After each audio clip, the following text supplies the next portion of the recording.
नमस्ते मित्रों, आज हम संस्कारों की श्रृंखला में अगला संस्कार निष्क्रमण संस्कार इस पर चर्चा करेंगे। इस संस्कार को हमारे वागड़ क्षेत्र में सूरज पूजन के रूप में भी जाना जाता है। साथियों, संस्कारों के संदर्भ में एक विशेष बात आपसे मैं कहना चाहूँगा कि भारतवर्ष में गीता प्रेस गोरखपुर और गायत्री परिवार, ये दो संस्थाएं ऐसी हैं जिन्होंने संस्कारों को हमारी इस पीढ़ी में लाने के लिए अपने जो प्रयास किए और अपने द्वारा पुस्तकों के माध्यम से जो कार्य किया वह तुलनीय है।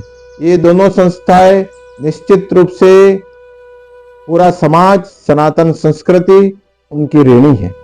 तो हम उनके द्वारा दिए गए ज्ञान में और वर्षों से हमारी जो सनातन संस्कृति की जो परंपरा चल रही है उसमें एक महत्वपूर्ण संस्कार है निष्क्रमण संस्कार, जिस पर हम आज चर्चा करेंगे।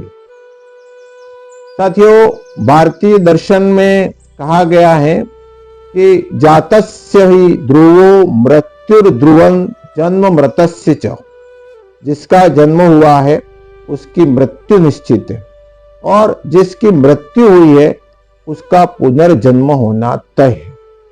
जन्म और इस मृत्यु की श्रृंखला में पाप और पुण्य, हमारे द्वारा संचित किए गए पुण्य हमें उच्च योनियों में ले जाती है। हमारे द्वारा किए गए पाप हमें नाना प्रकार की 84 लाख योनियों में धकेलती है और ये पाप हमें पशु, पक्षी, कीट, पतंग आदि, प्रेत आदि योनियों में ले जाता है। तो वही वह पुण्य हमें मनुष्य और देव योनि में ले जाता है।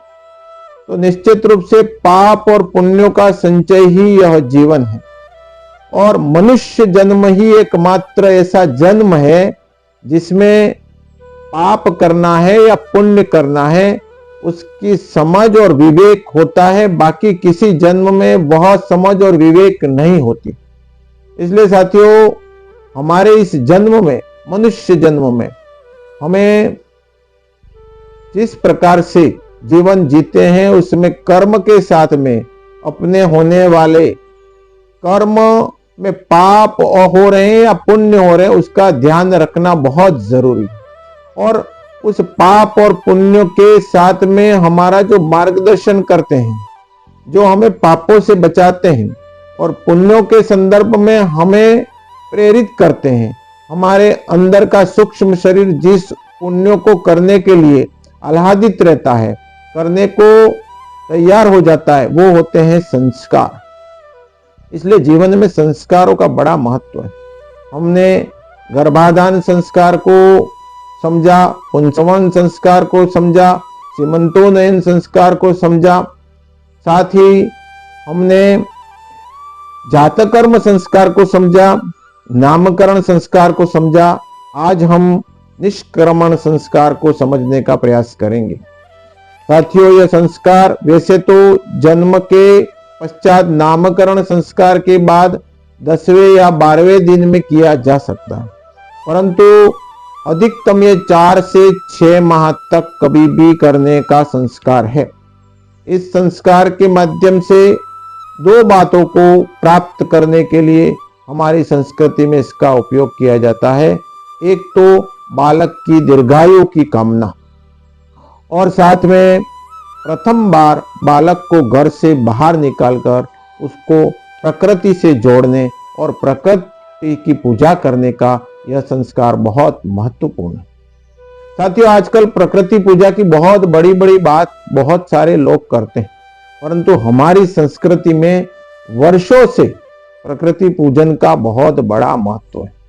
बालक जब घर के अंदर से पहली बार बाहर निकलता है तो उसके लिए घर के बाहर धान के लावे बिखेर देते हैं और उस स्थान पर उस बच्चे को लाया जाता है और प्रथम बार घर के सदस्य और माता पिता सूर्य का पूजन कर, सूर्य को प्रणाम कर बालक को सूर्य का दर्शन पहली बार कराते हैं और ये कामना करते हैं कि हमारे अंतरिक्ष के जितने देव हैं, नक्षत्र है, ग्रह है, जल, वायु, अग्नि, चंद्र और जितने भी प्रकृति के हमारे पोषक तत्वों को देने वाले देव है, यानी कि संपूर्ण प्रकृति इस बालक को दीर्घायु प्रदान करें, इसे जीवन जीने की शक्ति प्राप्त करें और बालक हमेशा इनका सम्मान करे, ऐसी कामना इस निष्क्रमण संस्कार में की जाती है। साथियों, यह संस्कार करने के मुहूर्त में मंगलवार, शनिवार, रिक्ता तिथि यानी कि चौथ, नोम और 14 को छोड़ दिया जाता है। अमावस्या का भी इसमें त्याग किया जाता है और भद्रा का भी त्याग किया जाता है, ये विशेष ध्यान रखा जाता है। इसको करने के लिए आप अश्विनी नक्षत्र, रोहिणी नक्षत्र, पुनर्वसु नक्षत्र, पुष्य नक्षत्र, हस्त नक्षत्र, अनुराधा नक्षत्र, स्वाति नक्षत्र, मूल, श्रवण और घनिष्ठा नक्षत्रों का उपयोग कर सकते हैं। इस पूजा के माध्यम से प्रकृति के पंचभूतों और अधिष्ठान देवताओं का स्मरण और पूजन किया जाता है।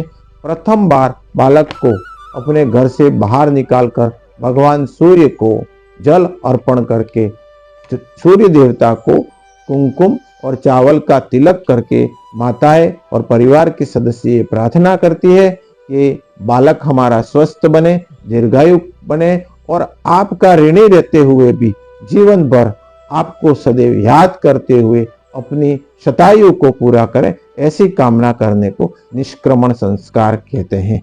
अस्तु।